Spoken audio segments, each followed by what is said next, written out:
Hello বন্ধুরা, আজকে দেখুন এক জায়গায় এসেছিলাম। এই ঠাকুমার বাড়ির পাশেই এই যে এক দিদি আছে এখানে। তা দিদি খুবই একটা বাজে অবস্থায় আছে। দেখুন রিস্কার উপরে এইভাবে পড়ে থাকে আর এইভাবে শুয়ে থাকে। তা দিদি হয়তো বিবাহিত, কিন্তু তার হাজবেন্ড তাকে দেখে না। এবার দিদির বাড়িতে দিদিকে দেখে আমার নিজের খুব খারাপ লাগছে। দিদির নাম কি? রমা সর্দার। আমার সর্দার। হুম।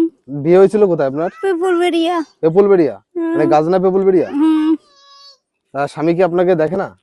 না, তা এখন আপনার কি অবস্থা, মানে কি হয়েছে? এই শরীর খারাপ, খুব হাঁটতে পারি না। মানে শরীরটা ডাক্তার দেখিয়েছেন? পয়সা কই? না আপনার স্বামীও কি আপনাকে দেখে না? না, স্বামীর নাম? স্বামী মাতাল, কি করে দেখবে? তো স্বামীর নাম কি আছে? সাধু সর্দার। আচ্ছা, দেখ আপনার বাড়িতে আর কে কে আছে? বাড়িতে আমার ছেলে আর মেয়ে, ছোটখাটো। তারা কতটুকু, মানে কতটুকু পড়াশোনা করে? পড়াশোনা করবে, আমি এখানে এসে পড়ে রয়েছে, আমাকে দেখাশোনা করে। আর আপনার যে এই বাড়িতে, আপনার তো বাবার বাড়ি এটা? ওই যে মা কানা মানুষ,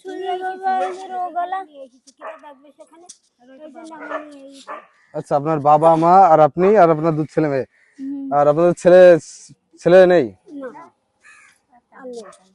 আচ্ছা, আর আপনি কতদিন এইভাবে বিছানায় পড়ে আছেন?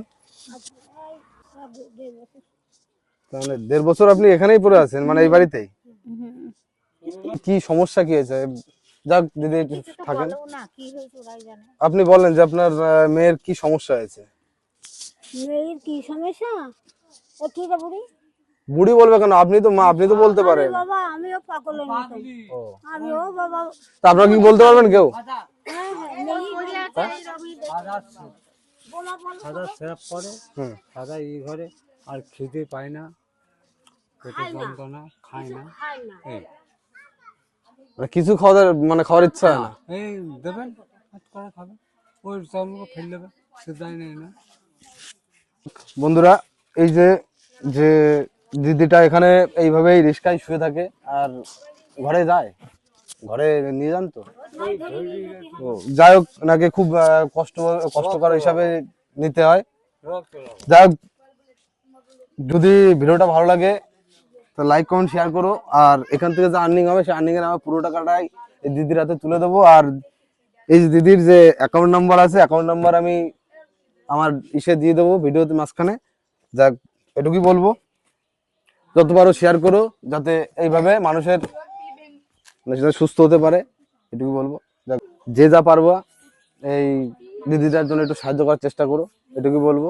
ধন্যবাদ, সবাই ভালো থেকো।